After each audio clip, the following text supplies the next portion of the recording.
பிதாவாகிய தேவனையும் ஆண்டவர் இயேசுவையும் அறிகிற அறிவினாலே கிருபையும் சமாதானமும் பெருகுவதாக. இந்த செய்தியை கேட்கிற உங்கள் யாவரையும், ஆன்லைன் மூலமாய் கேட்க இருக்கிற தேவனுடைய பிள்ளைகளையும் கர்த்தர் தாமே ஆசீர்வதிப்பாராக. நிறைவான பலன் அவர்களுக்கு உண்டாவதாக. இந்த 9வது மாதத்தின் 2வது ஓய்வு நாளையும் தேவன் காணும்படி கிருபை செய்தவருக்கு துதியும் கனமும் மகிமையும் மாட்சிமையும் உண்டாகட்டும். ஆமென். இந்த செய்தியின் தலைப்பு find out the present obstacles which stop your blessings. உங்கள் ஆசீர்வாதங்களை நிறுத்துகிற தற்போதைய தடைகளை கண்டறியுங்கள். எதனால எங்க தடைபடுது கண்டுபிடி. அப்படி இல்லாம நம்ம பாட்டுல பிரேயர் பண்ணிக்கிட்டே இருந்தோம்னா உங்க ஜெப வாழ்க்கையில, உங்க குடும்ப வாழ்க்கையில, ஊழியத்துல, தேவனோடு இணைகிற இணைப்புல, கடவுளோடு நடக்கிற பழக்கத்துல எந்த இடத்துல தடை வருது, ஏன் நடக்க முடியல, ஏன் கடவுளோடு சேர முடியல, அது எது என் வாழ்க்கையில தடை செய்யுதுங்கிறத கண்டுபிடிச்சிட்டீங்கன்னா ஈஸியா என்ன பண்ணிடலாம், அதை அகற்றிடலாம். அதை குறித்து தான் நான் அந்த செய்தியை நான் உங்களுக்கு கொடுக்கிறேன். யாத்திராமத்தின் புஸ்தகம் 1ஆம் அதிகாரம். இவர்கள் யாக்கோபுடனே தங்கள் குடும்பத்தோடும் கூட போனார்கள். யோசேப்போ அதற்கு முன்னமே எகிப்து போயிருந்தான். யாக்கோபின் கர்ப்ப பிறப்பாகிய யாவரும் 70 பேர். அடுத்ததா இது நல்லா கவனிச்சுட்டே வாங்க. இப்ப என்ன நடக்குதுன்னா, ஆதியாகமத்துல ஆபிரகாமுடைய தலைமுறையில ஆபிரகாமுடைய மகன் ஈசாக்கு, ஈசாக்குடைய பிள்ளைகள் ஏசா, யாக்கோபு. இப்ப யாக்கோபுடைய பிள்ளைகள் 12 பேர் மகள் தவிர. அந்த 12 பேருடைய கடைசி மகனுடைய முன்னாடி மகன் தான் யோசேப்பு. அந்த யோசேப்பு ஆதியாகமத்தினுடைய முடிவுக்கு முன்னதாகவே எகிப்துக்கு போயிடுறார். அங்க விற்கப்பட்டு எகிப்துக்கு போயிடுறார். இப்போ மீதியா இருக்கிற மற்ற 11 பிள்ளைகளும் அவருடைய குடும்பம் சேர்ந்து 70 பேர். புரியுதா? அவருடைய குடும்பம் சேர்ந்து 70 பேர் இப்ப என்ன செய்யறாங்க, எகிப்துக்கு உள்ள போறாங்க. இதை நல்லா கவனிச்சுங்க. 70 பேர் மாத்திரம் தான் இஸ்ரவேலர்கள், எபிரேயர்கள் என்று சொல்லப்படுகிற இஸ்ரவேலர்கள். இந்த 70 பேர் தான் எங்க போறாங்கன்னா எகிப்துக்குள்ள போறாங்க. இப்ப எகிப்துக்குள்ள போய் திரளாய் பெருகிறார். ஏன்னா கடவுள் ஆபிரகாமோட சொன்ன வார்த்தை என்ன, நான் உங்களை வானத்தின் நட்சத்திரங்களை போல கடற்கரை மணலை போல என்ன பண்ணுவேன், பெருக பண்ணுவேன் சொல்லி அங்க எகிப்துக்குள்ள போன உடனே மகா பெருக்கம். இஸ்ரவேல் ஜனங்கள் நிறைய பெருகிட்டாங்க. இந்த யாத்திரா முடிகிறதுக்குள்ள 25 லட்சம் ஜனங்கள் இருந்தால் என்று ஒரு கணிப்பு சொல்லுகிறது. 2.5 மில்லியன் மக்கள். அப்போ 70 பேரா இருந்தவங்க எவ்வளவு பேரா மாறி இருக்கிறாங்க, ஏறத்தாழ 2.5 மில்லியன், 25 லட்சம் மக்களா மாறி இருக்கிறாங்க, திரளாய் பெருகிட்டாங்க. சரிங்களா? இப்போ கவனிங்க, ஒரு 275 ஆண்டுக்குள்ளதாங்க இதெல்லாம் நடக்குது. சரிங்களா? இப்ப கவனிங்க, அடுத்த அதே அதிகாரத்தில் அடுத்த 12வது வசனம். ஆனாலும் அவர்களை எவ்வளவு ஒடுக்கினார்களோ அவ்வளவாய் அவர்கள் பலுகி பெருகினார்கள். ஆகையால் அவர்கள் இஸ்ரவேல் புத்திரரை குறித்து எரிச்சல் அடைந்தார்கள். எகிப்தியர் இஸ்ரவேல் புத்திரரை கொடுமையாய் வேலை வாங்கினார்கள். சாந்தும் செங்கலுமாகிய இவைகளை செய்யும் வேலையினாலும் வயலில் செய்யும் சகலவித வேலையினாலும் அவர்களுக்கு அவர்கள் ஜீவனையும் கசப்பாக்கினார்கள். அவர்களை கொண்டு செய்வித்த மற்ற எல்லா வேலைகளிலும் அவர்களை கொடுமையாய் நடத்தினார்கள். இப்ப கவனிங்க, உள்ள போய் ஜனங்கள் பெருகிறோன்னு அந்த ராஜாவுக்கு பயம் வந்துருச்சு. இவங்களை என்ன பண்ணக்கூடாது, பெருக விடக்கூடாது, இவங்களை வேலை வாங்கி நசிக்கணும், மக்களை குறைக்கணும், ஜனத்திரளாய் விடக்கூடாது என்ற எண்ணம் வந்ததுனால இப்படிப்பட்ட கொடுமைக்குள்ளாக இஸ்ரவேல் ஜனங்கள் உட்படுத்தப்பட்டதை நம்ம பார்க்கிறோம். அதே அதிகாரத்தில் மாத்திரம் இல்ல, 2ஆம் அதிகாரத்துக்கு வாங்க. இப்போ எத்தனாவது வசனம் படிங்க, சொல்லி படிங்க.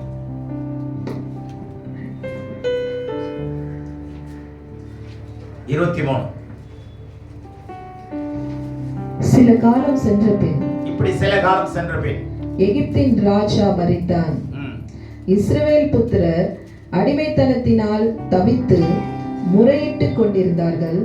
அவர்கள் அடிமைத்தனத்திலிருந்து முறையிடும் சத்தம் தேவ சந்நிதியில் எட்டினது. இப்ப கவனிங்க, இப்ப இந்த சித்திரவதை உட்படுத்தப்பட்டாங்கல்ல, இதனால சில காலம் சென்ற பின்பு அவங்களால தாங்க முடியல. இப்ப என்ன செய்யறாங்க? அடிமைத்தனத்தினால என்ன செய்யறாங்க? தவிக்கிறாங்க, முறையிட்டு கொண்டிருக்கிறாங்க. இந்த சத்தம் தேவ சந்நிதியில் எட்டினது. இவ்வளவு பெரிய உபத்திரவங்களுக்குள்ளாக்கப்பட்டார்கள். பெரிய அளவில் பாதிக்கப்பட்டது. சரீரத்தை உடைக்கிறார்கள். அவருடைய மன குமரல்கள், மன அழுத்தங்கள், சரீர போராட்டங்கள். அவங்களால நிம்மதியா தூங்க முடியல, உறங்க நேரம் இல்லை, வேலை பலு. இதனால வாழ்க்கையை கசப்பாக்கினார்கள். ஏன் வாழணும்ங்கிற நிலைமைக்கு உட்படுத்திட்டாங்க. இருந்த போதிலும் கடவுளும் அமைதியா இருந்து கொண்டே வந்தார். காரணம் என்னன்னா, அந்த வார்த்தை சொல்லுது பாத்தீங்களா, 1ஆம் அதிகாரத்துல 12ல எவ்வளவுக்கு எவ்வளவு ஒடுக்கினார்களோ அவ்வளவாய் அவர்கள் பலுகி பெருகினார்கள். தேவனுடைய பிள்ளைகளே, உங்களை ஒடுக்க யாராவது முயற்சித்தா கண்டிப்பா முடியவே முடியாது. நீங்க பலுகி கொண்டே இருப்பீங்க. இந்த ரகசியத்தை கடவுள் வச்சிருக்காரு. உபத்திரத்துக்குள்ளே நீங்கள் உருவாக்கப்படுவீர்கள். நெருப்புக்குள்ளதான் தங்கம் சுத்தமாக்கப்படுகிறது. நீங்க போட்டிருக்கிற தங்கம் அழுக்காயிருது இல்லையா? அணிகலன்கள் அழுக்கானவன என்ன பண்ணப்படுது? புடமிடப்படுதா, சுத்தமாக்கப்படுதா? அப்போ அங்க உபத்திரத்துக்குள்ள போய் தானே வருது. அப்ப நீங்களும் நானும் உபத்திரத்துக்குள்ள வரும் பொழுது நாம் என்ன செய்யப்படுகிறோம்? கோயவன் கையில இருக்கிற களிமண்ணை போல உருவாக்கப்படுகிறோம். இதை புரிந்து கொள்ளுங்கள். உபத்திரவம் வருதுன்னா பயந்துராதீங்க, கலங்காதீங்க. கடவுள் அமைதலாய் இருக்கிறது போல தெரியும், ஆனால் எல்லாவற்றையும் அறிகிற தேவன் நம்மோடு கூட இருக்கிறார். பெருமூச்சை கேட்கிறவர், கூக்குரலை கேட்கிறவர், உங்களை ஒடுக்கிறவர்களை அறிகிறவர். எல்லாம் தெரியும், ஆனா கேட்காது போல தெரியும். கவலைப்படாதீங்க. நீங்க என்ன நினைச்சிருங்க? கடவுளுக்கும் காது இல்லை, கடவுளுக்கும் கண் இல்லைன்னு நினைச்சிருவீங்க. இல்லைங்க, நேரம் வரும். கடவுள் ஒவ்வொருத்தருக்கும் அவருடைய கால அட்டவணை வேற, நம்மளுடைய காலண்டர் வேறங்க, அவருடைய காலண்டர் வேற. புரியுதுங்களா? நீங்க கூகுள்ல பாத்தீங்கன்னா உலகத்துல எத்தனை காலண்டர் இருக்கு தெரியுமா? கிட்டத்தட்ட 40க்கு மேல இருக்கு. ஒவ்வொரு காலண்டருடைய இப்பெல்லாம் நமக்கு 2014, மற்ற காலண்டர்லாம் பாருங்களேன் 5000 இருக்கு, 4000 இருக்கு, 3000 வருஷம்லாம் இருக்கு. அங்க எந்த காலண்டரை நம்ம ஃபாலோ பண்ணுவோம்? முடியாது. ஆனா கடவுளுடைய அட்டவணையின்படி எல்லா விஷயங்களும் நடக்கும்படி பொறுமையாயிருக்கு. உபத்திரவத்தை சகித்துக் கொள்ள பாருங்க. நீங்கள் பெருகுவதை நீங்களே பார்ப்பீங்க, உங்க கண்ணாலே நீங்களே பார்ப்பீங்க. ஆமென், அல்லேலூயா. இப்போ நான் என்ன சொல்ல வரேன்னா, 2 விஷயத்தை சொல்ல வரேன். ஒண்ணு, இஸ்ரவேல் ஜனங்கள் எதுக்குள்ள இருக்கிறாங்க? எகிப்துக்குள்ள இருக்கிறாங்க. சரிதானா? எகிப்துக்குள்ள இருந்து என்ன பண்றாங்க? பாடுபடுறாங்க, கஷ்டப்படுறாங்க, ஜனங்களை சாக ஒப்பு கொடுக்கிறாங்க. போராட்டம், அவமானம், நிந்தைகள், தலை தூக்க முடியல, பிரச்சனைகள், இதனால தூங்க முடியல. எல்லாம் நடக்குதா இல்லையா? ஆனா ஒரு நேரம் வருகிற வரைக்கும் அமைதலாயிரு. ஏன்னா அப்பதான் கடவுள் வேலை செய்வான். நீங்க நடுவுல பூந்து விளையாண்டுட்டீங்கன்னா ஆண்டவர் கிரியை செய்ய மாட்டார். அப்படி செஞ்சோம்னா நம்ம வெட்கப்பட்டுருவோம். கொஞ்சம் வெயிட் பண்ணுங்க. அதனாலதான் வேதம் சொல்லுது, நானே கர்த்தர் என்று அறியணும்னா, நான் பயங்கரமான தேவன் அறியணும்னா நீங்கள் அமர்ந்திருங்கள். என்ன செய்யுங்க?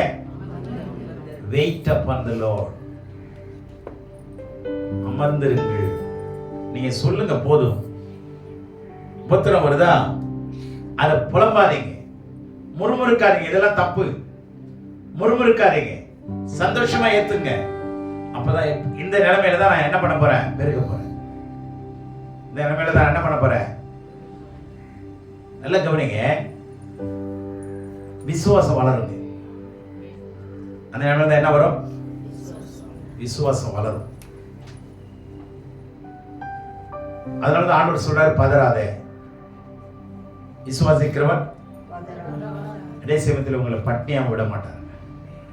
நம்முடைய தேவன் மனதுருக்கத்தை நாம் அவரை போல காக்கிறதுல ஒரு பயங்கரமான தேவன் யாரும் இருக்க முடியாது. பரிசுத்தமான தேவன் யாரும் இருக்க முடியாது. அவர் நீதி செய்கிறவர். பொறுமையா இருக்கு, கொஞ்சம் வெயிட் பண்ணு. எவ்வளவு நேபுகாத்நேச்சார் நிந்திச்சா தெரியுங்களா? யாரு? அனனியா, அசாரியா, மிசாயா 3 பேர் இருக்காங்களா? எந்த அளவுக்கு சாகர வரைக்கும் கொண்டு வந்துட்டாங்களா? சாகர தருவாய் கொண்டு வந்துட்டாங்களா இல்லையா? நம்மள எங்க தூக்கி போடுவேன்? நான் நிறுத்தின சிலையை கும்பிடல, நான் என்ன பண்ணிடுவேன்? தூக்கி போடுவேன்னு சொல்ற மரண வரைக்கும் வந்துட்டாங்களா? வசனம் என்ன சொல்லுது? மரண பரியந்தம் அவர்களை நடத்துவான். நம்ம என்ன புரிஞ்சுக்கிறது தெரியுமா? கடைசி மூச்சு வரைக்கும் நம்மளுக்கு சோறு சன்னி எல்லாம் கொடுத்து ஆண்டவர் காப்பாத்தி நடத்துவார். மரண பரியந்தம் நடத்துவார். மாத்தி சிந்திங்க, உங்களுக்கு மரணம் வரைக்கும் உங்களை விட்டு கொடுப்பாரு. இப்ப எத்தனை பேருக்கு புரியுது? உங்களை தூக்கி போடுற வரைக்கும் அமைதலா இருப்பார். தூக்கி அனல்ல காட்டா எப்படி இருக்கும்? அந்த நிமிஷம் வரைக்கும், மரண தருவாய் வரைக்கும் போவீங்கன்னு அர்த்தம். நம்ம என்ன நினைச்சுக்கிறோம்? மரணம் வரைக்கும் நம்மளை காப்பாத்துவாரு. அப்படின்னா சுகபோகமா இருக்கிறவன் கண்டிப்பா பாடங்களை கத்துக்க முடியாது. மரணம் வரையும் தான் நடத்துவார். உன்னைய மரணம் வரைக்கும் அந்த லெவலுக்கு போவ தூக்கி ஆம்புலன்ஸ்ல போட்டுருவான் உள்ள. நீங்க எதிர்பார்க்கவே மாட்டீங்க. அது வரைக்கும் இப்ப புரியுது? எத்தனை பேருக்கு புரியுது? மரண பரியந்தம் நடத்துவான். தானியேலுக்கு என்ன காட்டினா? பூனைக்குட்டியை காட்டினானா? தானியேலு பூனைக்குட்டி பாடுறா, பூனைக்குட்டியை காட்டினா சிங்க கிம்பி அதுக்குள்ள இருக்கிறதெல்லாம் சோறு போடாம வச்சிருக்கிறான், தீனி போடாம வச்சிருக்கிறான். அவர் கீழே போகும்போதே இவன் கீழே போக மாட்டான், உயிரோட கீழே போக மாட்டான். அடுத்த செகண்ட் பிச்சு அது வாய் உள்ள இருக்கும். இப்படி காட்டினா நமக்கு என்ன விசுவாசம் வரும்? சொல்லுங்களேன். நாளைக்கு தூக்கி உள்ள போட போறான்னா எப்படி இருக்கும்? அன்னைக்கே செத்து போயிடும். நல்ல கவனிங்க, நம்மளை போல பாடுள்ள மனுஷன் தானே அவனும். அவனுக்குள்ளே அப்ப உபத்திரம் வரும்போது தாங்க உருவாக்கப்படுவோம். உபத்திரத்துக்குள்ளதான் நாம் என்ன பண்ணப்படுறோம்? கிறிஸ்தவமே உபத்திரத்துக்குள்ள உருவாக்கப்பட்ட ஒரு மாபெரும் சக்திங்க. அது கிறிஸ்தவம் என்பது உபத்திரத்துக்குள்ளே உருவாக்கப்பட்ட மாபெரும் சக்தி. இந்த மக்களை அழிக்க எந்த ஒரு சக்தியால முடியாது. எவ்வளவு அலையிலே சொல்லிட்டீங்க பாத்தீங்களா? ரொம்ப உற்சாகமா இருக்கிறீங்க. தானியேலுக்கு முன்னாடி பூனையை காட்டல.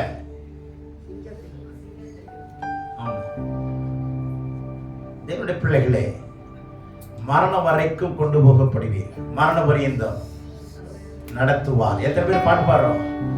மரண பரியந்தம் பாடுறோம்ல. அது என்ன நினைக்கிறோம்? நமக்கு கடைசி மூச்சு வரைக்கும் நிம்மதியா ஆண்டவர் ஆட வைப்பாரு. உண்மைதான், அதுவும் இல்லைன்னு சொல்லல. ஆனா நான் சொல்ற இந்த அர்த்தத்தை கொஞ்சம் புரிஞ்சுக்கிட்டீங்களா? எத்தனை பேர் புரிஞ்சுக்கிட்டீங்க? மரணம் வரைக்கும் உங்களுக்கு அந்த விசுவாச சோதனை போகும். தள்ளி விட்டுற போறேன்டான்னு சொல்லுவான். வேணா தள்ளிக்கன்னு சொல்லு. எரிகிற அக்கினி சூளைய அவனுக்கு எவ்வளவு மூளை பாருங்க. 1 மடங்கு எரிஞ்சா என்ன, 9 மடங்கு எரிஞ்சா என்ன? 1 மடங்கு எரிஞ்சாலும் தூக்கி உள்ள போட்டா நெருப்புல சாவறான் பாறான். அவனுக்கு எவ்வளவு அறிவு பாருங்க. 7 மடங்கு உயர்த்தினானா. ஏன்னா அவளுக்கு 7 மடங்கு கோவம் வந்துருச்சான். எப்போதுமே கோபக்காரனுக்கு புத்தி இருக்காது. இல்லைங்கடா, 7 மடங்கு அக்கினியத்துக்கு போன 7 மடங்கு தூக்கி 70 மடங்கு ரைஸ் பண்ண டெம்பரேச்சர் எனக்கு கவலை கிடையாது. நாங்கள் ஆராதிக்கிற தேவனை எங்களை தப்பி வைக்க வல்லவராக இருக்கிறார். தூக்கி பாரு, தூக்கி போடு, அப்புறம் பாரு. மரண பரியந்தம் நடத்துறாரா? விடமாட்டாரு. அல்லேலூயா. சில சத்தியங்களை நம்ம புரிஞ்சிக்காம நமக்கு சாதகமாவே வச்சுக்கிறோம் நாம அந்த வசனத்தை. ஆகையினால இப்ப இஸ்ரவேல் ஜனங்கள் எதுக்குள்ள இருக்கிறாங்க? ஏத்துக்குள்ள இருக்கிறாங்க. 4 விதமான அடிமைத்தனம். நல்லா புரிஞ்சுங்க. இது நோவாவுடைய மகன் ஒருத்தர் இருக்காம பாருங்க, செல்ல புத்திரன் காமன். அவனுக்கு 4 பிள்ளைங்க. நோவாவுடைய 3 பிள்ளைங்கள ஒரு பிள்ளை பேர் என்ன? சேம் காம் யாப்பேத்துல காமனுடைய சந்ததியில 4 பிள்ளைங்க வராங்க. இந்த 4 பிள்ளைங்களும் 4 விதமான அடிமைத்தனவாதிகள். 1 எகிப்து, 2 கானான், 3 பாபிலோன், 4 அசீரியா. இந்த இடத்துல எல்லாம் செட்டில் ஆனாங்க. எகிப்து, கானான், பாபிலோன், அசீரியா. 4 விதமான விஷயம் இருக்கு. எகிப்துங்கிறது அடிமைத்தனம். பாபிலோன்ங்கிறது ஆலயங்களை இடிக்கிறது, சிறைப்படுத்துறது, உடைக்கிறது. சரியா? அசீரியா நிலங்களை அபகரிக்கிறது. எல்லா நிலங்களையும் அபகரிச்சுட்டு விட்டுருவாங்க. கானான்ல பச்சார பேசித்தான் ஆவிகள்னால. இப்ப 4 விதமான அடிமைத்தன ஆவி இருக்கா? எகிப்துல அடிமைப்படுத்துற ஆவி, கானான்ல வேசியத்தின் அபச்சார ஆவி, பாபிலோன்ல ஆலயங்களை இடிக்கிறது, சிறைப்படுத்துறது, உடைக்கிறது, நாசப்படுத்துறது இந்த ஆவி. அடுத்தது அசீரியாவுல நிலங்களை அபகரிக்கிறது. இன்னைக்கு நடந்துட்டு இருக்கா இல்லையா? புரியுதா? இப்படி ஜனங்கள் என்ன பண்ணாங்க? எகிப்துக்குள்ள அடிமைப்பட்டு போனாங்க. எகிப்துக்குள்ள இஸ்ரவேல். இப்ப இஸ்ரவேல்ல எங்க வந்து லாக் ஆயிட்டாங்க? எகிப்துக்குள்ள வந்து லாக் ஆயிட்டாங்க. அவன் அடிமைப்படுத்த ஆரம்பிச்சுட்டான், கொடுமைப்படுத்த ஆரம்பிச்சுட்டான், நிர்பந்திக்க ஆரம்பிச்சுட்டான். செஞ்சுதான் ஆகணுங்கிற கட்டாயத்துக்குள்ள கொண்டு வந்தான். சாகவும் முடியல, வாழவும் முடியல. வாழ்க்கை கசப்பாய் போனது. எப்படி அவங்களை விடுவிச்சாங்கன்னு பாருங்க. இதுதான் முக்கியமான விஷயம். தேவனுடைய பிள்ளைகளே, உங்களுக்கு பாரங்கள் எவ்வளவு இருந்தாலும் கவலைப்படாதீங்க. விடுவிக்கப்படுகிற நாள் வரும். சீயோனுக்கு தயவு செய்யும் காலம் வந்தது. கர்த்தர் நீதி செய்கிற காலம் வந்தது, வரும். வெயிட் பண்ணு. ஆனா நீங்க எகிப்துக்குள்ள இருக்கிறீங்க. எகிப்துல இருந்து என்ன பண்ணோம்? விடுதலையாக்கப்படும். விடுதலையாக்கப்படும். யாத்திராமத்தினுடைய முக்கியமான திறவுகோல் வார்த்தை என்னன்னா மீட்கப்படுதல். யாத்திராமத்தினுடைய முக்கியமான திறவுகோல் வார்த்தை என்னது? ரிடம்ப்ஷன், மீட்கப்படுதல். அடிமைத்திலிருந்து ஜனங்கள் என்ன பண்ணணும்?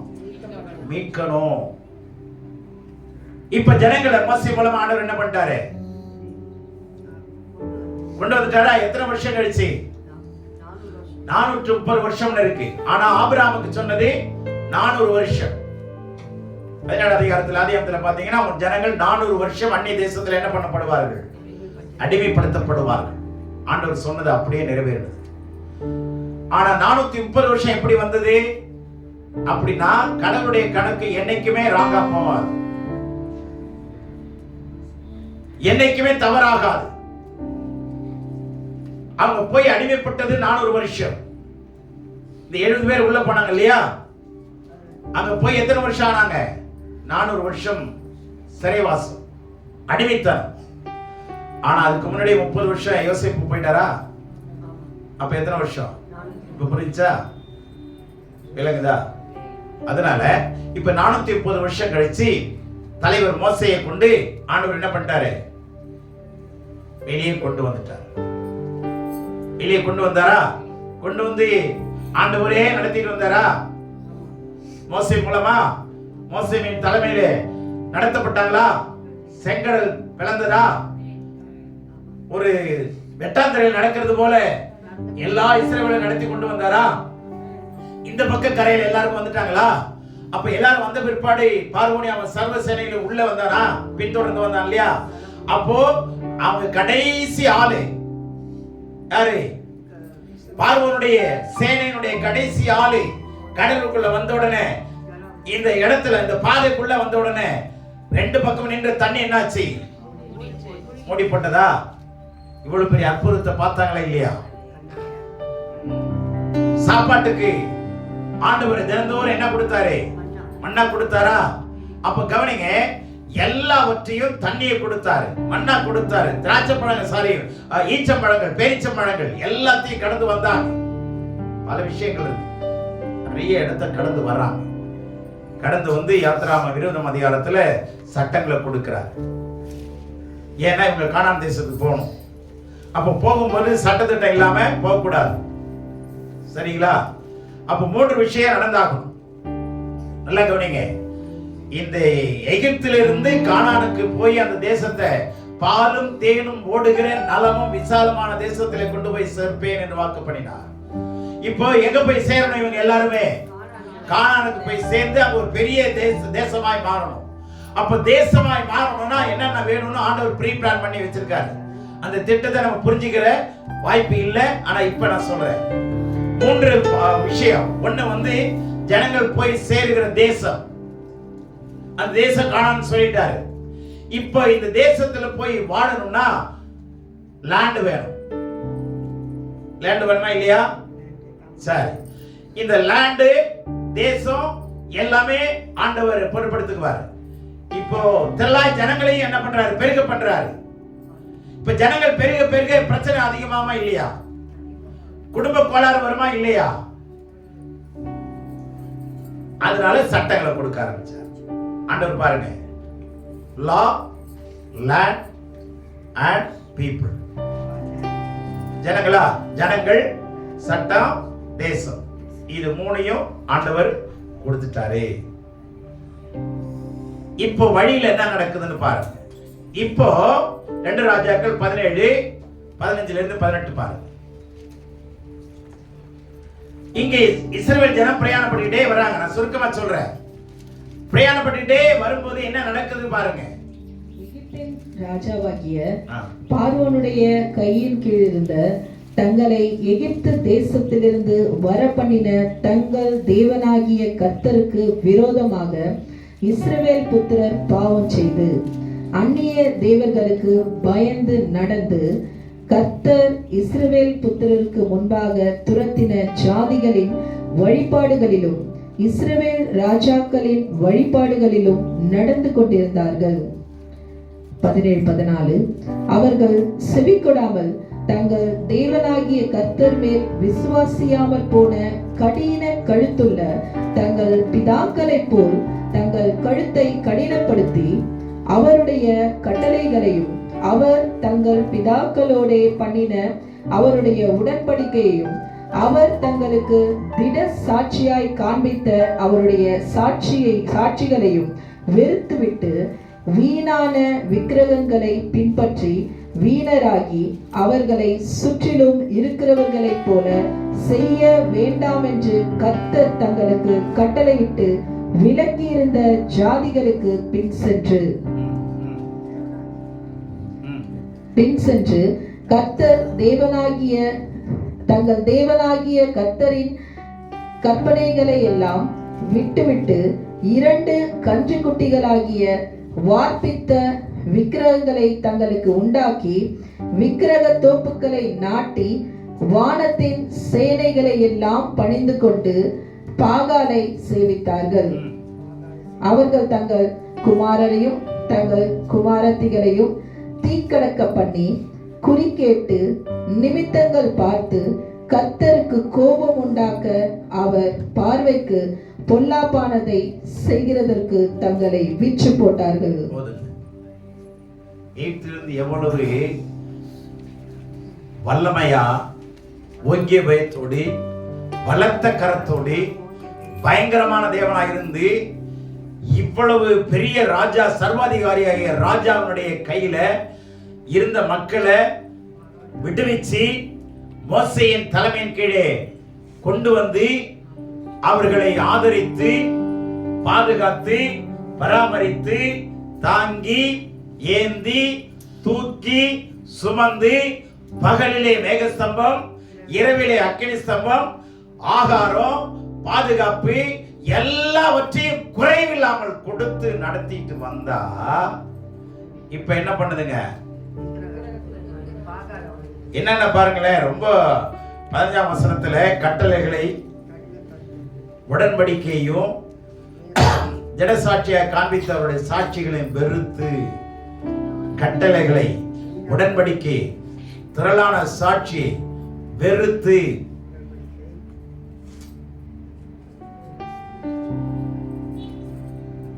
வீணான விக்கிரகங்களை பின்பற்றி வீணராகி அவர்கள் சுற்றிலும் இருக்கிறவர்களைப் போல செய்ய வேண்டாம் என்று கர்த்தர் தங்களுக்கு கட்டளையிட்டு விலக்கியிருந்த ஜாதிகளுக்கு பின் சென்று கன்று குட்டிகளை வார்ப்பித்து விக்கிரகங்களை உண்டாக்கி தோப்புகளை நாட்டி வானத்தின் சேனைகளை பணிந்து பாகாலை சேவித்து குமாரர் குமார்த்திகளை தீக்கடக்க பண்ணி குறி கேட்டு நிமித்தம் பார்த்து இப்படியாக கர்த்தர் கோபம் உண்டாக்க அவர்கள் பார்வைக்கு பொல்லாப்பானதை செய்கிறதற்கு தங்களை விற்று போட்டார்கள். இவ்வளவு கொடுமை செய்யலாமாங்க? பேசாதீங்க தயவு செய்து, நல்லா கவனிங்க. இவ்வளவு கடுமையா ஆண்டவர் நடத்திட்டு வந்து அன்பா விசாரிச்சு நடத்திட்டு வந்தா இப்ப இவங்க என்னவா ஆயிட்டாங்க? எகிப்துக்குள்ள இருந்தவங்களை விடுவிச்சாரா இல்லையா? விடுவிச்சாரா? இப்போ எகிப்து எங்க இருக்குதுன்னு சொல்லுங்க. இப்ப என்ன கொடுமை தெரியுங்களா? எகிப்துல இருந்து விடுவிச்சதை விட ஈஸியா விடுவிச்சிட்டார். இப்போ இவங்களுக்குள்ள என்ன வந்துருச்சு? இப்போ எகிப்தே உள்ள வந்துருச்சு. பிசாசு பார்த்தான், லோ எகிப்துல இருந்தானே உங்க ஆளை விடுவிப்ப, உங்க ஆளுக்குள்ள எகிப்து உள்ள விடி வைக்கிறவங்க. எத்தனை பேர் புரியுது? புரிஞ்சா? இப்ப எகிப்து எங்க இருக்கு? ஆமா, இவ்வளவு சேர்ந்து ஒன்னா ஒரே ஒரு உருவமா உள்ள உட்கார்ந்து. இதுதான் கடவுள் இன்னைய நிலைமையில இருக்கிற பிரச்சனை. என்ன தெரியுமா? உலகத்திலிருந்து கடவுள் நம்மளை விடுவிச்சார். விடுவிச்சு எங்க வந்திருக்கிறோம்? வனாந்தரத்துக்கு வந்திருக்கிறோம். வனாந்தரத்துல ஆசரிப்பு கூடாரத்தை கட்டிட்டார். ஆசரிப்பு கூடாரத்தை சுத்தியும் வந்தாச்சு. இப்ப ஆசரிப்பு கூடாரத்தை தூக்கிட்டு சுமக்கிறோம். டெய்லி ஆசரிப்பு கூடாரத்தை என்ன பண்றோம்? இப்ப ஆசரிப்பு கூடாரம் யாரு? நீங்களும் நானும் தான். சுமக்கிறமா இல்லையா? பாட்டு பாடிட்டே என்ன ஆகுது? கப்பல் ஓடுது, தினந்தோறும் போகுது, பாட்டு பாடிட்டே போகுது. ஆனா கொஞ்ச நாள் சுத்தி பித்தி பார்த்து கடைசியில இந்த எந்த உலகத்துல இந்த வெளியில வந்தோமோ அதே உலகத்தை பிசாசு என்ன பண்றான்? நீங்க கோபப்படுறதுனால, வாழ்க்கை கசப்பாகிறதுனால, வேலைகள் அதிகரிக்கிறதுனால, உங்களை அவமானப்படுத்துறதுனால, உங்களுக்கு தலைக்குனிவு வந்துருமோங்கிற பயத்தினால, உங்களுக்கு வருகிற சந்தேகத்தினால, இப்போ பொறாமையினால, எரிச்சல்னால, விரோதத்தினால, கசப்புனால, எல்லாத்தினாலும் இப்போ வெளியில இருந்த உலகம் எங்க வந்துருச்சு? இப்போ பிசாசு எப்படி இருப்பான்? என்ன யோசனாதர?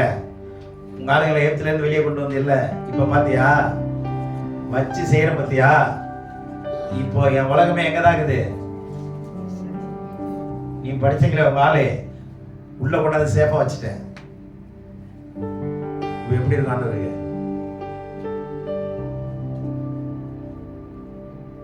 ஒரு தடவை தாங்க சிலுவையில் அறைய முடியும். டெய்லியா சிலுவையில் அறைய முடியும்.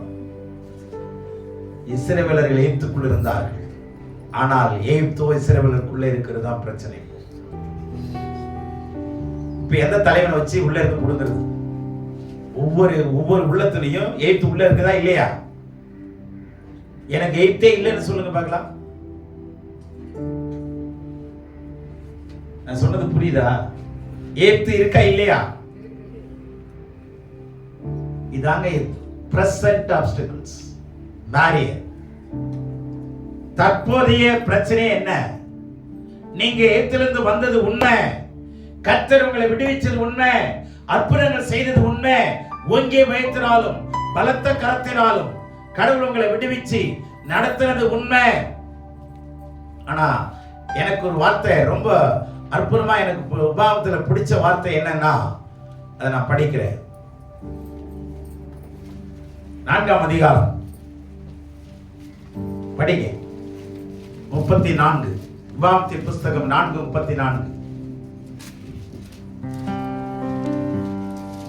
அல்லது உங்கள் தேவனாகிய கர்த்தர் எகிப்திலே உங்கள் கண்களுக்கு முன்பாக உங்களுக்கு செய்தபடியெல்லாம் தேவன் அந்நிய ஜாதிகளின் நடுவிலிருந்து ஒரு ஜனத்தை நான் யார நம்மள இஸ்ரவேலரை எகிப்துக்குள்ள போன அந்த 70 பேரையும் அதனுடைய மக்களையும் சோதனைகளினாலும் அடையாளங்களினாலும் அற்புதங்களினாலும் யுத்தத்தினாலும் வல்லமையுள்ள கரத்தினாலும் ஓங்கிய புயத்தினாலும் மகா பயங்கரமான செயல்களினாலும் தமக்கென்று தெரிந்து கொள்ள வகை பண்ணினதுண்டோ என்று நீ விசாரித்துப் பார். என்ன அழகா சொல்றாரு தெரியுங்களா? இவ்வளவு 7 விதமான ஆபரேஷன் நடந்திருக்குங்க. இவ்வளவு ஆபரேஷனை பண்ணி தமக்கென்று தெரிந்து கொள்ள வகை பண்ணினது வேற யாராவது உண்டா? சோதனை, அடையாளம், அற்புதம், யுத்தம், வல்லமையுள்ள கரம், ஓங்கிய புயம், மகா பயங்கரமான செயல்களினாலும் தமக்கென்று தெரிந்து கொள்ள வகை பண்ணினது உண்டோ என்று நீ விசாரித்துப்பா. போய் எந்த கடவுளாவது இப்படி செஞ்சாரான்னு கேட்டு பாரு. Go and inquire. விசாரித்து பாரு. இவ்வளவு பயங்கரமான தேவன் இத்தனைமான சூழ்நிலையிலிருந்து உன்னை விடுவித்து தனக்கென்று தெரிந்து கொள்ளும்படி, யாருக்கென்று? தனக்கென்று தெரிந்து கொள்ளும்படி இத்தனை ஆபரேஷனை செஞ்சு உன்னை உலகத்துல சொன்ன மாதிரி ஆபரேஷன் சக்சஸ், பேஷண்ட் டைட் அப்படின்னு சொல்லுவான். இது உலகத்தானுடைய விஷயம். ஆனா ஆண்டவர் அப்படி செய்யல. ஒரு எபிரேயன் கூட சாகலங்க.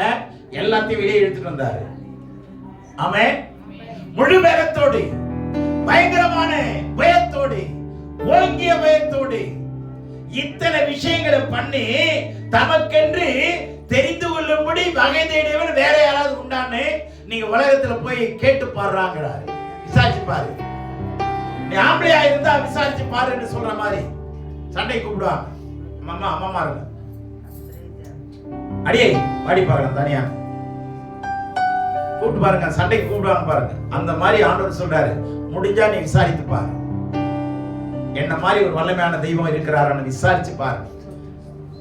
நீ சந்தேகம் வருதுன்னா போய் என்ன பண்ணி பாரு, போய் விசாரிச்சு பாரு. புரியுதுங்களா? விசாரிச்சு பாருங்க, அப்பதான் தெரியும்.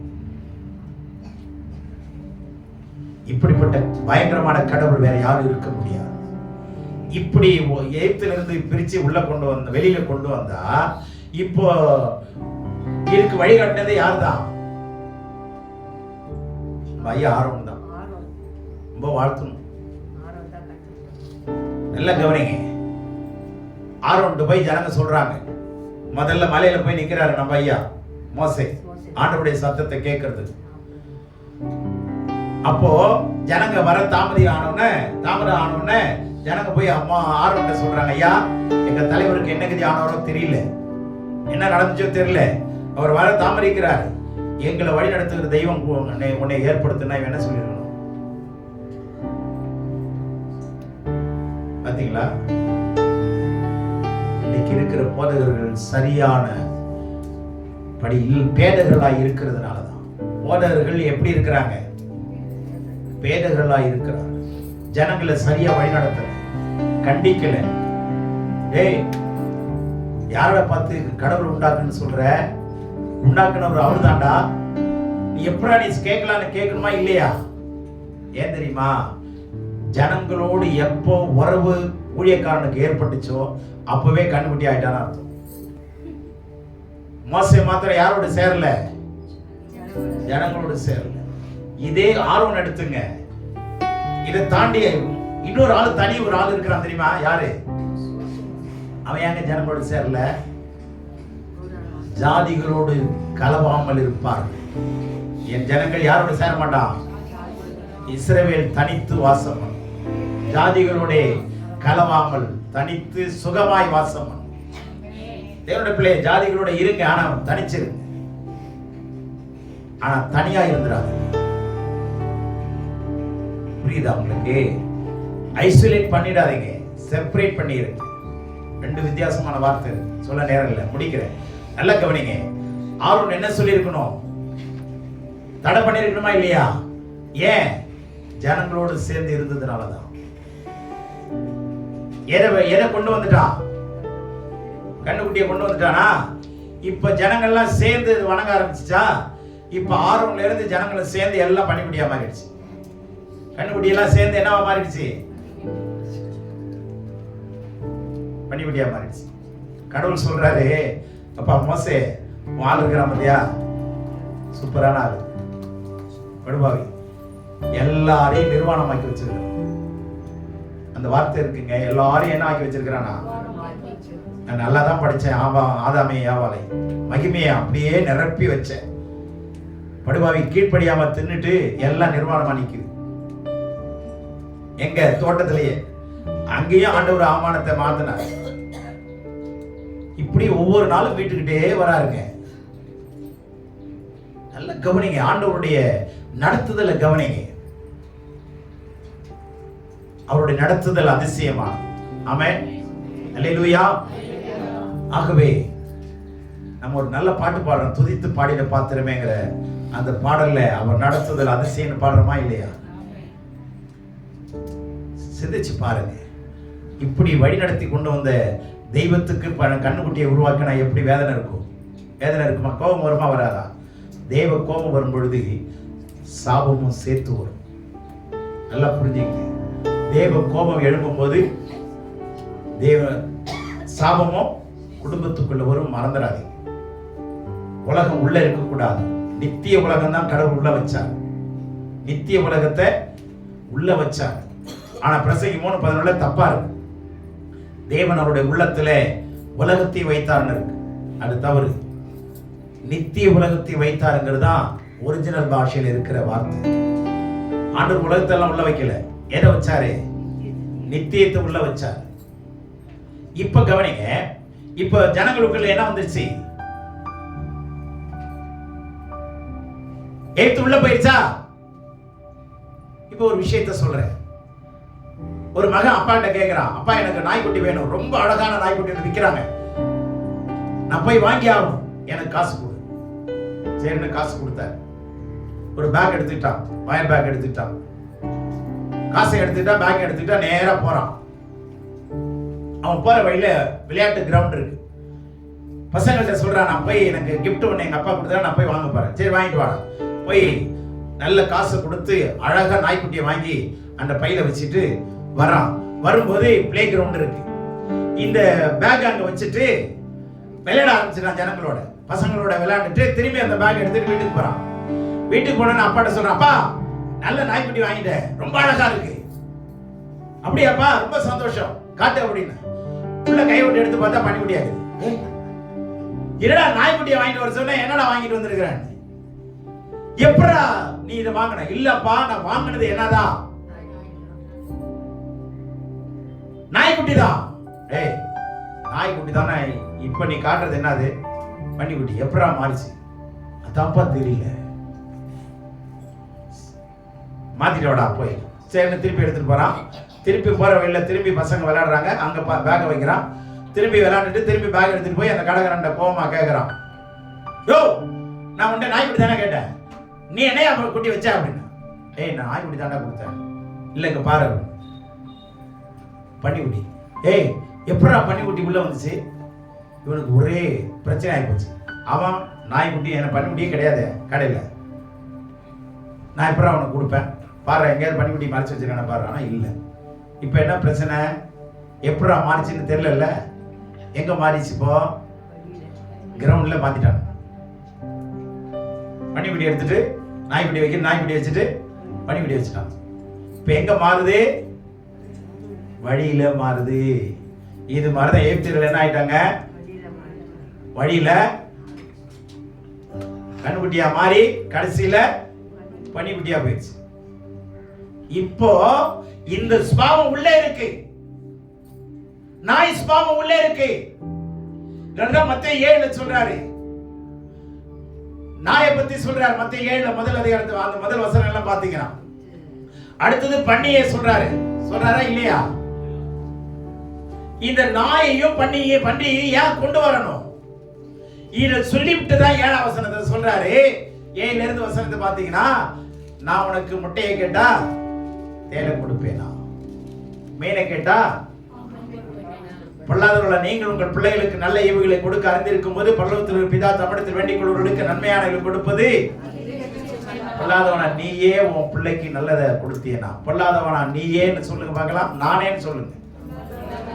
பொல்லாதவனாகிய நானே என் பிள்ளைக்கு நல்லதை கொடுக்க அறிந்திருக்கும் போது கடவுள் நன்மையானதை கொடுப்பாரா இல்லையா? அப்படி ஏன் கொடுக்கல? நீ அவர் கொடுப்பாரு, நீ ஏன் பெற்றுக்கொள்ளலன்னா, மேல 2 மிருகத்தை காட்டினாரு. என்னது? ஒண்ணு நாய், இன்னொன்னு ஏன் அதை கொடுத்தாரு? இது யாராவது சிந்திச்சிங்களா? இது ஏன்டா இந்த விஷயத்தை மேல வச்சுட்டு கீழே நமக்கு எப்படி ஜெபம் பண்ணணும்னு சொல்றாருன்னு? அப்படின்னு என்ன அர்த்தம்னா, ஜெபம் பண்ற புண்ணியவதியே, ஜெபம் பண்ற புண்ணியவனே, உன் சுபாவம் நாய் சுபாவமா இருக்கு, மாத்து. பன்னிக்குட்டி மாதிரி இருக்கிற சில நேரத்துல வீட்டுக்கு வந்தா பன்னிக்குட்டி ஆயிடுற, சரியா? கடையில போனா நாய்க்குட்டி ஆயிடுற.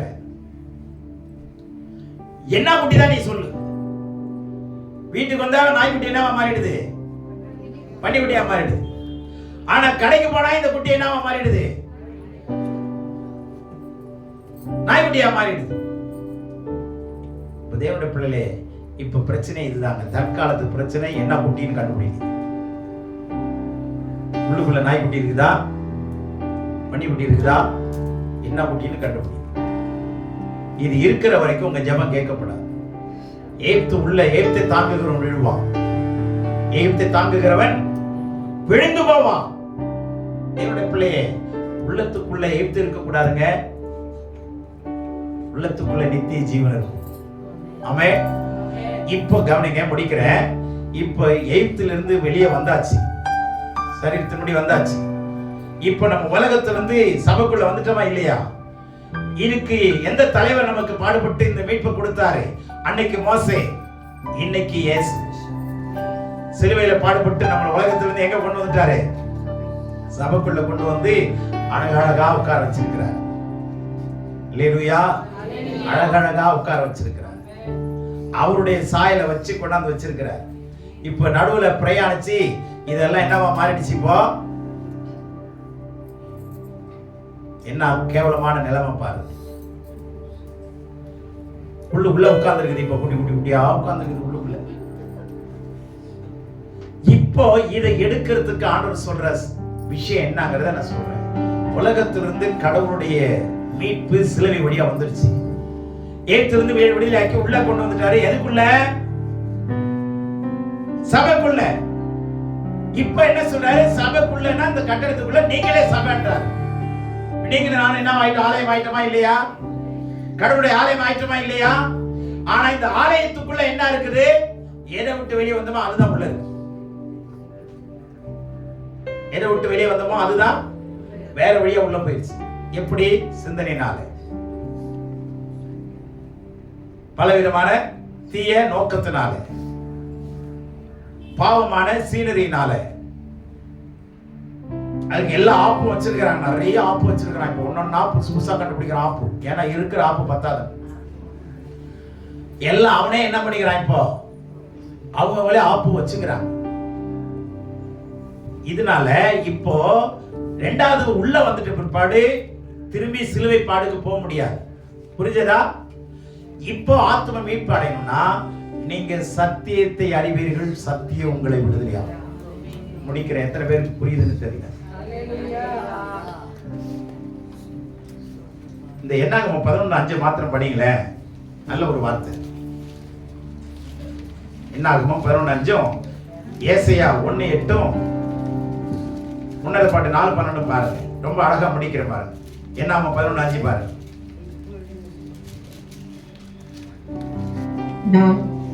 நாம் எகிப்திலே கிரியமில்லாமல் சாப்பிட்ட மச்சங்களையும், நாங்கள் எகிப்திலே கிரயம் இல்லாமல் ஃப்ரீயா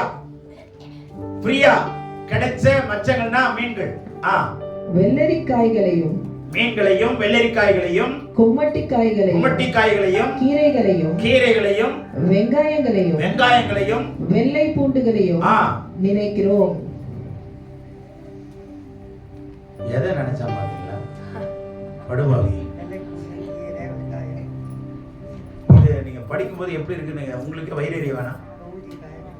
எகிப்திலிருந்து வெளியே கொண்டு வந்தா எகிப்தில் விளைஞ்சது அத்தனையும் நினைக்கிறோம்.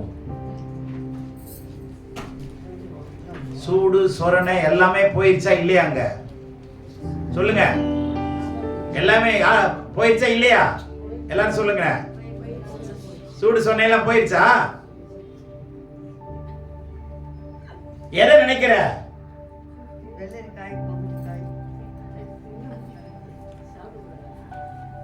தேவனுடைய பிள்ளைகளே, என்னங்க இது? அரசனை நம்பி புருஷனை விட்டுட்டாலும், அரசனை நம்பி, ஆனா யாரை நம்பணும்? இதற்காகத்தான். அதனால கவனிங்க, இப்போ இவங்க இந்த நினைச்சதுனாலதான் இப்ப எது உள்ள வந்துருச்சு? நினப்பு பழப்பு கெடுத்துருச்சா? இப்ப இந்த நினப்பு வழியா தான் பார்த்ததுனால, பின்திரும்பி பார்த்ததுனால அம்மா என்னவா ஆயிட்டாளா? எல்லாம் நினைப்பு வழியா வந்துருச்சா? சிந்தைகள் வழியா உள்ள போயிருச்சா? பாக்குறதுல உள்ள போயிருச்சா? கேட்கறதுல உள்ள போய் உருவமா பண்ணிக்குட்டியா கண்ணுக்குட்டியா உள்ள உட்காந்துருக்கு. எத்தனை பேர் உள்ளத்துல என்னென்ன உட்காந்துருக்குதுன்னு நீங்களே பாருங்க, கண்டுபிடிங்க. இப்போ வாங்க ஐசியா 1:8 வாங்க. ஏசியா 1:8 என்ன அழகா சொல்றாரு பாருங்க. இவன் பேரை சொன்னா வருத்தப்பட்டுருவீங்க. அவங்க பேரை போட்டு படிக்கணும் நல்லா. அந்த குமாரத்தியே யாராவது படிக்கிறவங்க அவங்க பேரை போட்டு படிமா. லிடியாவே, திராட்சை தோட்டத்தில் உள்ள ஒரு குச்சி போலவும், திராட்சை தோட்டத்தில் உள்ள ஒரு குச்சி போலவும். இப்படி இருந்த ஆளு இப்படி ஆயிட்டான்னு சொல்றாங்க பாத்தீங்களா? ஹலோ, நீ குச்சி போலவும் சீக்கிரம். வெள்ளரி தோட்டத்தில் உள்ள ஒரு குடிசை போலவும், முற்றுகை போடப்பட்ட ஒரு பட்டணம் போலவும் மீந்திருக்கிறாய். நீ எப்படி இருக்கிறாய்? குச்சி போல இருக்கிற. குச்சி போல பக்கத்துல பாருங்க எப்படி இருக்கிறாங்க. குச்சி போல இருக்கிறியா, குடிசை போல இருக்கிறியா. அதுக்கப்புறம் சத்துருக்களால் சூழப்பட்ட பட்டணம் போல இருக்கிற. ஏமா உனக்கு இந்த நிலைமை? ஆண்டவர் சொல்றாரு, என்ன அழகா சொல்ற, உன் அரண்மனைக்குள்ளே சுகமும் உன் அலங்கத்துக்குள்ளே சமாதானமும் தங்கி இருப்பதாக. அரண்மனைன்றார். ஆனா இங்க என்ன ஆயிட்டாங்களா? அரண்மனை போய் கழுத தேஞ்சி கட்டரமான கதையா, அரண்மனை போய் இப்ப குடிசை ஆயிடுச்சு. ஆண்டவருடைய மனவாட்டியே ரூபவதியே என் அழகேங்கிற ஆளு போய் குச்சி ஆயிடுச்சு. புரியுதா? அடுத்தது என்ன? சத்துருக்களை சூழப்பட்ட பட்டணம் போல குறுகுறுன்னு எல்லாம் உட்கார்ந்துருக்கிறான். உள்ள பேச முடியல, ஜெபம் பண்ண முடியல. ஆராதனை பண்ணுனா எல்லாம் ஒரு மாதிரி உட்கார்ந்துட்டு குறுகுறுன்னு ஆராதனை பண்ணுது. ஏன்னா நம்ம குருவுக்கு ஆராதனை பண்ணலாம், அதனால குறுகுறுன்னு ஆராதனை பண்ணணும். குருவை ஆராதனை பண்ணணும்னா எப்படி பண்ணணும்? குறுகுறுன்னு ஆராதனை பண்ணணும். மைச்சோட எல்லாம் பண்ணிடக்கூடாது. குச்சி மாதிரி உட்கார்ந்து இருக்கிற பாவம் சாப்பிட்டு 4 நாள் ஆகுது. பிரியாணியை பார்த்து 10 நாள் ஆகுது. மீன் வாங்கி 1 மாசம் ஆகுது. என்ன நிலைமை? ஆனா உன்னத பாட்டு 4:12 முடியுங்க. சகோதரியே, என் சகோதரியே, என் மனவாளியே, என் மனவாளியே, நீ அடைக்கப்பட்ட தோட்டமும், நீ அடைக்கப்பட்ட தோட்டம், மறைவு கட்டப்பட்ட நீரூற்று, முத்தரிக்கப்பட்ட கிணறுமாய் இருக்கிறாய். என்ன அழகா இருக்க வேண்டிய நீ என்ன லட்சத்துக்கு போயிட்ட? குச்சியானியே, மறை கொட்டப்பட்ட தோட்டம் நீ. ஆனா இப்போ ஜனங்கள் உங்களை சூழ்ந்து நிற்கிறாங்க. முத்திரிக்கப்பட்ட கிணறு நீ. உன் நிலைமை என்ன? நீ அரண்மனை. நீ எங்க இருக்கிற? என்னவா இருக்கிற? குடிசையா இருக்கிற. நீ தோட்டத்துல குச்சியா இருக்கிற. சீயோன் குமாரத்தியே, என் மனவாளியே, ஏன் உனக்கு இந்த நிலைமை? இதுல இருந்து வெளியே வரணும்னா சத்தியமா சொல்றேன், தேவனுடைய சத்தியம் ஒண்ணுதாங்க விடுதலை. வெறும் பிரசங்கம் உங்களை விடுதலை ஆக்காது. அப்படி இல்ல, நான் பிரசங்கெல்லாம் கேட்பேன், அது சத்தியத்துக்கெல்லாம் கேட்க மாட்டேன்னா உள்ளுக்குள்ள இருக்கிற பன்னிக்குட்டி கண்டிப்பா பரலோகம் போக கூடாது. வீட்டுல ஒரு 10 பண்ணியை வழங்கல, உங்க வீட்டுக்குள்ள 4 பேர் வந்து சாப்பிடுவாங்கன்னு பாருங்க. வருவாங்க, என்ன ரெடியாமா வருவாங்க. அது வந்து மடியில் உட்காந்துக்குதுன்னு வச்சிங்களேன், உள்ளே போய் விசிட் பண்ணுறீங்க, ப்ரைஸ்லாம் அப்படிதான், ப்ரைஸ்லாம் சிஸ்டர்னு நீங்கள் போய் ஷேரில் உட்காந்துன்னு அது மேலே டபுக்குன்னு வந்து உட்காந்துக்கிச்சுன்னா, ஆஹா என்ன அழகாக வளர்த்து வச்சிருக்கிறியம்மான்னு கொஞ்சுவாங்களே. சொல்லுங்களேன், நல்லா வெள்ளையும் சொல்லியும் போட்டுட்டு உட்காந்துங்கன்னா பனிக்குட்டி வந்து உட்காருதுன்னு வச்சுங்க, எப்படி இருக்கும்? கொஞ்சம் யோசிச்சு பாருங்களேன். 4 பேர் வளங்கலாம் பார்க்கலாம். தேவனுடைய பிள்ளை, கடவுள் எவ்வளவு வருத்தப்படுறாரு தெரியுமா? உன்னை உலகத்தை வெளியே கொண்டு வந்தேன், இன்னைக்கு உலகமே உள்ள உட்காந்து இதுக்குன்னு ஆண்டவர் சொன்னாரு யோவான் 8:30, சத்தியத்தையும் அறிவீர்கள், சத்தியம் உங்களை சத்தியமாய் விடுதலையாக்கும். விடுதலை ஆக்கலான்னு இல்லை, விடுதலை ஆக்கும். உள்ளே இருந்து வெளியே எல்லாத்தையும் கொண்டு வந்து சுத்தப்படுத்தும், பரிசுத்தப்படுத்தும், மனவாட்டியை மாற்றும், குணவாட்டியா மாறும். அல்லேலூயா. கர்த்தர் நம்மை ஆசீர்வதிக்கும்படி இந்த சத்தியத்தை கேட்கிற நீங்களும் என்ன பண்ணணும்? மாறணும். இந்த உள்ள கிடக்கிற எல்லா குட்டியும் என்ன பண்ணணும்? ஒன்னொன்னா கழுத்து மேலே வச்சு ஒன்னொன்னா தள்ளணும் வெளியில. அதுக்கு கடவுள் சமூகத்தில் உட்கார்ந்து ஆராய்ச்சி பாருங்க. ஆண்டவரே, எனக்குள்ள மறைஞ்சிருக்கிற ரகசியத்தை எல்லாம் வெளியே கொண்டு வரான். என் பாவங்களை மன்னிங்க, என் மீறுதலை மன்னிங்க. ஆண்டவர் நம்மளை ஆண்டவருடைய பலியாடாய் கர்த்தர் நம்ம வைத்திருக்கிறார். ஆமென். அல்லேலூயா. ஆனா உள்ளுக்குள்ள இருக்கிறதெல்லாம் வெளியே வரட்டாத வரைக்கும், வெளியே வரட்டணும்னா நீங்க வேதத்தை அறிஞ்சுதாங்க ஆகணும், கடவுளுடைய சத்தியத்தை அறிஞ்சுதான் ஆகணும், வேதத்தை முறைப்படியா கற்றுக்கொண்டுதான் ஆகணும். இல்லைன்னா தெய்வத்து உள்ளுக்குள்ளே இருக்கும், கண்டிப்பா நாம பரலோகம் போக முடியாது. ஆறாவது நம்ம கடவுளுடைய வார்த்தையை கேட்போம். கர்த்தர் நம்மை ஆசீர்வதிப்பாராக. ஆமென்.